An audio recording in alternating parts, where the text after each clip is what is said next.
हजरत उमर फारूक आजम रज़ी अल्लाह ताला अन्हु ने अपनी दौरे खिलाफत में हिरक़ल बादशाह की तरफ हजरत अब्दुल्ला इब्न हुज़ाफा को 80 साथियों के साथ हिरक़ल बादशाह की तरफ भेजा। कहा जाओ दीन की तबलीग के लिए। सुभान अल्लाह। मैं बहुत तेज बोलूंगा, तवज्जो रखिएगा। अब्दुल्ला इब्न हुज़ाफा 80 साथियों के साथ हिरक़ल बादशाह की तरफ रवा दवा हैं।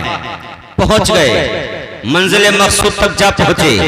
और जब मंजिल मकसूद तक पहुंचे तो प्यारो मंजिल मकसूद पर जाने के बाद हिरक़ल बादशाह के सिपाहियों ने हजरत अब्दुल्ला इब्न हुज़ाफा और आपके 80 साथियों को चारों तरफ से घेर लिया।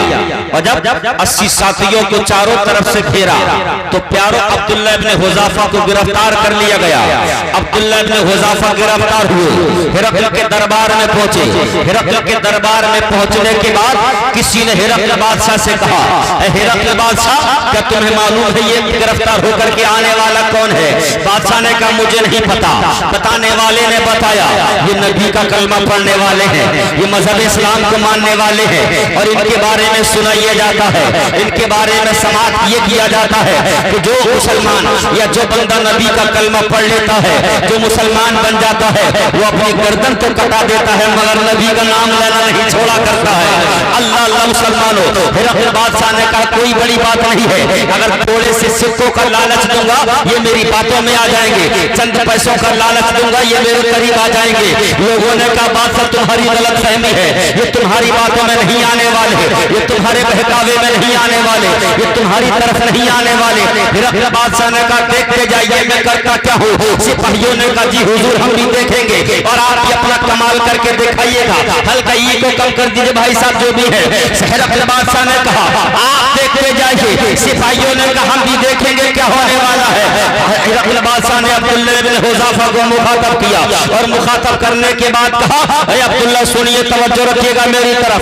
अब्दुल्ला इब्न हुज़ाफा सुनो, हमने सुना है तुम नबी का कलमा पढ़ने वाले हो, हमने सुना है तुम मजहब इस्लाम के मानने वाले हो। हज़रत अब्दुल्ला ने कहा बेशक सही सुना है, मैंने नबी का कलमा पढ़ा है, मजहब इस्लाम का मानने वाला हूँ। हिरक़ल बादशाह ने कहा सुनो अब्दुल्ला तुम हमारी तरफ आ जाओ, अगर तुम हमारी तरफ आ गए तो मैं तुम्हें रुए जमीन के एक हिस्से की हुकूमत अता कर दूंगा और अपनी बेटी का रिश्ता, अपनी बेटी की शादी तुम्हारे साथ कर दूंगा। अब सुनिएगा हजरत अब्दुल्ला ने कितना प्यारा जवाब दिया है। प्यारो ईमान वालों का जवाब ऐसा ही होना चाहिए, मोमिन का जवाब ऐसा ही होना चाहिए और मोमिन की शान ऐसी ही होनी चाहिए। मोमिन की जबान जब बोले तो ऐसा ही बोले, मोमिन की जबान चले तो ऐसे ही चलना चाहिए। मोमिन तो वही होता है 1 लाख के मजने में हो या 4000 के मजने में हो या करोड़ों काफिरों के बीच में हो, जब मोमिन की जबान चले तो हक़ानियत के साथ चलनी चाहिए। मोमिन की जबान पर जब भी कलिमात आए तो हक़ानियत वाले कलिमात आना चाहिए। अब्दुल्ला इब्न हुज़ाफा ने कहा ऐ हिरक़ल बादशाह कान खोल करके सुन ले,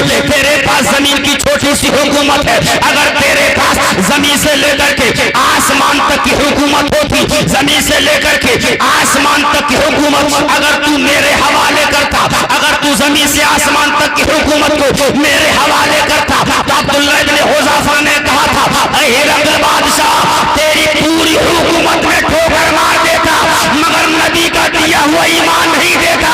तभी तो शायर ने कहा था जो माल मांगो तो माल देंगे, जो जान मांगो तो जान देंगे, मगर ये हमसे नहीं हो सकेगा, नबी का जाओ जला देंगे। नारे तकबीर, नारे रिसालत, मसलके आला हज़रत, फैज़ाने आला हज़रत, नारे तकबीर, नारे रिसालत। वाह वाह, सुभान अल्लाह सुभान अल्लाह। अब्दुल्ला इब्न हुज़ाफा हजारों सिपाहियों के बीच में खड़े मगर जबान पर हल्की सी भी लुकनत नहीं आई। जी जी बेशक, कदमों में हल्की सी भी लर्ज़ा बरंदामी नहीं है। किसी ने कहा था अब्दुल्ला, किसी ने कहा था ए बादशाह ये अब्दुल्ला है, हजारों सिपाहियों के बीच में खड़े होकर के इतनी बुलंद आवाज से बोल कैसे सकते हैं? इनकी कुव्वत को दाद दीजिए, इनकी ताकत को दाद दीजिए, इनकी हिम्मत को दाद दीजिए। तब उसी मजमे में किसी हिरक़ल बादशाह के सिपाही ने कहा था अरे तुम्हें मालूम नहीं है हम तो हिरक़ल के सिपाही हैं, ये मोहम्मद रसूल का सिपाही है। सुभान अल्लाह, मोहम्मद अरबी का सिपाही है। इनके बारे में तुमने सुना नहीं है कि मोहम्मद वाले जिधर जाते हैं मैदान साफ सुभान अल्लाह। मोहम्मद अरबी का सिपाही है। अल्लाह अल्लाह मुसलमानों, हिरक़ल बादशाह ने कहा, ए अब्दुल्ला सुनो, बहुत बड़ा ऑफर मैंने तुम्हें दिया है, इसको कबूल कर लो तो बेहतर है, और अगर कबूल नहीं करोगे तो सुनो, मैं तुमको और तुम्हारे साथियों को इन तमाम पूरी जितनी महफिल यहां जमा है इन सब के सामने एक एक करके कत्ल कर दूंगा, या जो मैं चाहूंगा वो करूंगा। अब्दुल्ला इब्ने हुज़ाफा ने कहा, ए बादशाह तू जो करना चाहता है कर।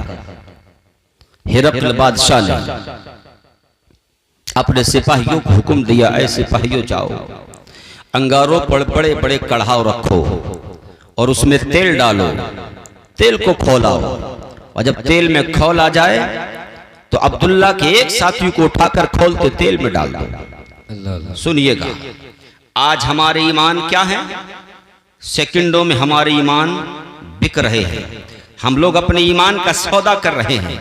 अरे प्यारो, मैं तो ये कहता हूं कि इंसान ने अल्लाह और उसके रसूल को माना है तो उसी हिसाब से माने ना कि हम चंद सिक्कों में ना बिके, हम खोटे सिक्कों में ना बिके। सुनिएगा, और इन बातों को सुनने के बाद अपने ईमान में ताज़गी और अपने ईमान को मजबूत बना लेना और सोचना कि वाकयातन ईमान तो उनके ईमान थे, वाकयातन हिम्मत और हौसले वाले अगर थे तो वो लोग थे। सुनिए, हिरक़ल बादशाह ने कहा, जाओ अंगारों पर बड़े से कढ़ाव को रखो और उसमें तेल को डाल करके तेल को खौलाया जाए। अब तवज्जो रखिएगा, तेल को बड़े बड़े कढ़ाव में डाल करके खौलाया गया, और जब तेल में उबाल आने लगा, जब तेल में उबाल आ गया, हिरक़ल बादशाह ने कहा, सिपाहियों सुनो, अब्दुल्ला के एक साथी को उठा करके खौलते तेल में डाल दो। अब दो सिपाही आगे बढ़े, हजरत अब्दुल्ला के एक साथी के हाथों को पकड़ दिया, एक साथी के हाथों को पकड़ने के बाद उसे खींचकर खौलते तेल की तरफ लेकर के जाने लगे। अल्लाह अल्लाह मुसलमानों, कैसा रूह फरसा मंजर होगा, निगाहों के सामने खौलता हुआ तेल है, निगाहों के सामने अंगारों पर रखा हुआ कड़ाव है, निगाहों के सामने वो दिख रहा है कि इसी तेल में मुझको डाला जाएगा और न उस तेल में डालने के बाद मेरे जिस्म का कोयला बना दिया जाएगा। मगर प्यारो, हिम्मत तो देखो, हौसले तो देखो, अरे कैसे जज्बे थे इनके, कैसी दीवानगी थी इनके दिलों में, इनकी रगों में कैसा इश्क़ रसूल दौड़ रहा था। हाथों को पकड़ करके खौलते तेल की तरफ हिरक़ल बादशाह के सिपाही लेकर के जा रहे हैं। अब ये हजरत अब्दुल्ला का एक साथी सिपाहियों के हाथों में है, सिपाहियों के हाथों में हाथ देकर खौलते तेल की तरफ जा रहा है। अब जब खौलते तेल के करीब पहुंचा, खौलते हुए तेल के कढ़ाव के जब करीब पहुंचा, पलट करके अपने साथियों को देखा और देख करके बोला, ओ मेरे साथियों, मुझे खौलते कढ़ाव में जाने के बाद या जब मुझे खौलते तेल में डाल दिया जाए तो मेरे जिस्म को देखने के बाद अपने अंदर कमजोरी मत पैदा होने देना, अपने कदमों में लर्ज़ा बरंदागी मत आने देना, अपने कदमों को हिलने मत देना। अरे जैसे तुम थोड़ी देर पहले थे उसी मजबूती के साथ खड़े रहना, उसी मजबूती के साथ कायम रहना। ये देखिए कमाल, कैसा कमाल था, हौसला देखिए कैसा हौसला था। अरे हिम्मतें तो देखो, आखिर ये हिम्मत आ किधर से रही है, ये हौसला आ किधर से रहा है। तो प्यारो, तुम भी बोलोगे, मैं भी बोलूंगा। अरे प्यारो, जब इंसान नबी का दीवाना बन जाता है, नबी का चाहने वाला बन जाता है, तो मिटाने वाला खुद तो मिट जाता है, मगर नबी वाले को मिटाया नहीं जा सकता, नबी वाले को नहीं मिटाया जा सकता।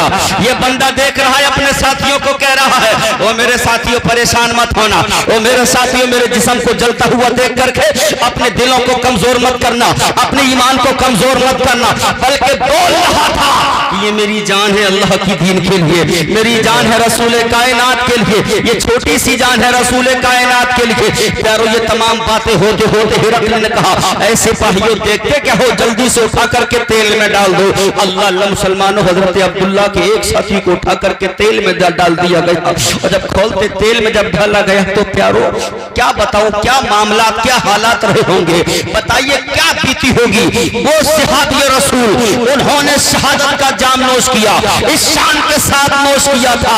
वो पैगाम दे गए थे और दुनिया वालों को बता गए थे, ऐ दुनिया वालों, हम वो नबी के चाहने वाले हैं, हम वो नबी के दीवाने हैं कि नबी की दीन के लिए अपनी जान को दे देंगे, मगर नबी के दीन का सौदा नहीं करेंगे। सुभान अल्लाह, सुभान अल्लाह। नारे तकबीर, नारे रिसालत, मसलके आला हजरत, फैज़ाने आला हजरत, नारे तकबीर, नारे रिसालत सुभान अल्लाह। नबी के दीन का सौदा नहीं करेंगे। अल्लाह अल्लाह मुसलमानों खोलते तेल में हजरत अब्दुल्ला इब्ने हुज़ाफा के एक साथी को डाला, जामे शहादत नोश किया। हजरत अब्दुल्ला अपनी आंखों से देख रहे थे, अचानक से आंखों में आंसू आ गए, आंसू आ गए। जब आंखों में आंसू आए, हिरकल बादशाह ने देखा कि अब्दुल्ला की आंखों में आंसू हैं, अब ये मेरे कब्जे में आ गए, अब मैं इनसे अपनी बात मनवा सकता हूं, अब ये मेरी बात मान लेंगे। हिरकल बादशाह अपनी कुर्सी से उठ करके अब्दुल्ला इब्ने हुज़ाफा के करीब पहुंचा। अब्दुल्ला अभी वक्त है, अब्दुल्ला सुनो, अभी भी तुम मेरी तरफ आ जाओ। तुम्हारी आंखों के आंसू बता रहे हैं कि तुम्हारा दिल कांप रहा है, तुम्हारी आंखों के आंसू बता रहे हैं कि तुम कमजोर पड़ चुके हो। अब्दुल्ला अभी भी समझ लो, अभी भी तुम मेरी तरफ आ जाओ। सुनिए कितनी कीमती बात। अब्दुल्ला इब्ने हुज़ाफा ने अपनी आंखों से आंसू के कतरों को पोंछते हुए इरशाद फरमाया, ए हिरकल बादशाह, मेरी आंखों में आंसू देख कर कि तू क्या समझता है? ये समझ रहा है कि मेरी आंखों में आंसू मेरे साथी को जलते हुए देखकर आ गए,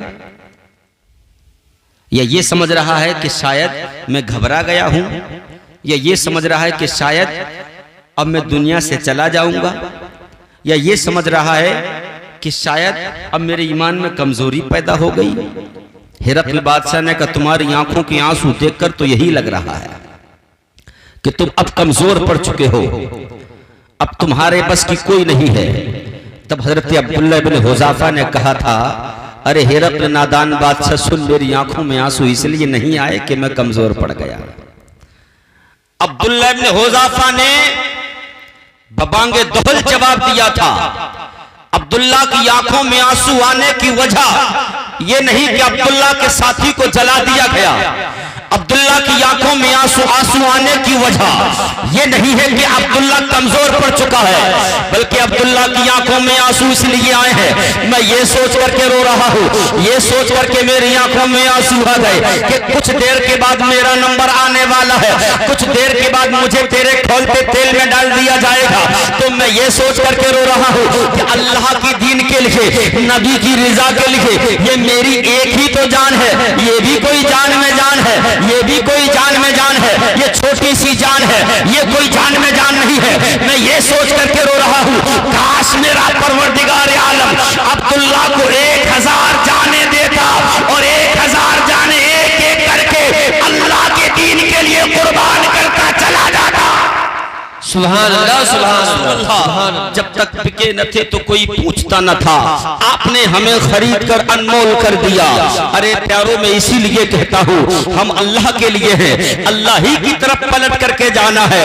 जब हमें अल्लाह ही की तरफ पलट करके जाना है तो क्यों न हम ऐसी तैयारियों के साथ जाएं, क्यों न हम नबी की उल्फतें लेकर के जाएं, क्यों न हम नबी की वो मोहब्बतें लेकर के जाएं कि जब कब्र के अंदर हमारे जनाजे को उतारा जाए, कब्र में जब हमारे जिस्म को रखा जाए तो प्यारों, हमारे जिस्म को सजाने वाले, हमारे जिस्म को संवारने वाले हमेशा ये कहते, थोड़ा आराम से जिस्म को रखना, कहीं जिस्म को तकलीफ ना होने पाए। हमको जब कफन पहनाया जाता है, घर वाले बोलते आराम से पहनाना, कहीं जिस्म को तकलीफ ना होने पाए। जब जिस्म को नहलाया जाता है, नहलाते वक्त जब इधर उधर पलटा जाता है, लोग कहते हैं आराम से पलटना, कहीं जिस्म को तकलीफ ना होने पाए। जब हमारे जिस्म को कब्र में रखा जाता है, लोग कहते आराम से रखो, पैर से रखो, संभाल करके रखो, कहीं जिस्म को तकलीफ ना होने पाए। तो प्यारो, ये तो घर वालों का हाल है, ये घर वालों की चाहते हैं, ये घर वालों की मोहब्बतें हैं, जो मरने के बाद हमारे जिस्म का इतना ख्याल कर रहे हैं कि जिस्म को तकलीफ ना होने पाए, जिस्म को परेशानी ना होने पाए। मगर प्यारो, कब्र में जाने के बाद घर वाला कोई नहीं होगा, बाप भी नहीं होगा, बेटा भी नहीं होगा, माँ भी नहीं होगी, बहन भी नहीं होगी, कब्र में तो कोई नहीं होगा। तो फिर कब्र में कौन कहेगा, अरे फरिश्तों जरा संभल के, जिस्म को तकलीफ न होने पाए, फरिश्तों जरा संभल के, जिस्म को परेशानी न होने पाए, तो कब्र में कौन कहेगा? घर वाला तो कोई होगा नहीं, मामा भी नहीं होगा, अरे प्यारो कोई घर वाला नहीं होगा, तो कब्र में कौन कहेगा, अरे फरिश्तों जरा संभल के, जिस्म को तकलीफ न होने पाए। तो प्यारो, निजामुद्दीन यही बोलेगा, अगर दुनिया से नबी की मोहब्बतें लेकर के जा रहे हो, अमाल का जखीरा लेकर के जा रहे हो, नमाजों का जखीरा लेकर के जा रहे हो, अमाल की गठरी लेकर के जा रहे हो, नबी की मोहब्बतों को दिल में बसा करके लेकर जा रहे हो, तो प्यारो दुनिया में तुम्हारे घर वालों ने ख्याल रखा जिस्म को तकलीफ न होने देना, जिस्म को परेशानी मत होने देना। जब तुम्हारे जिस्म को कब्र में उतारने के बाद तुम्हारे घर वाले पलट जाएंगे तो प्यारो घर वाले तो नहीं होंगे मगर मदीने वाला बोलेगा फरिश्तों मेरा उम्मती है, जरा संभल के परेशानी न होने पाए। सुभान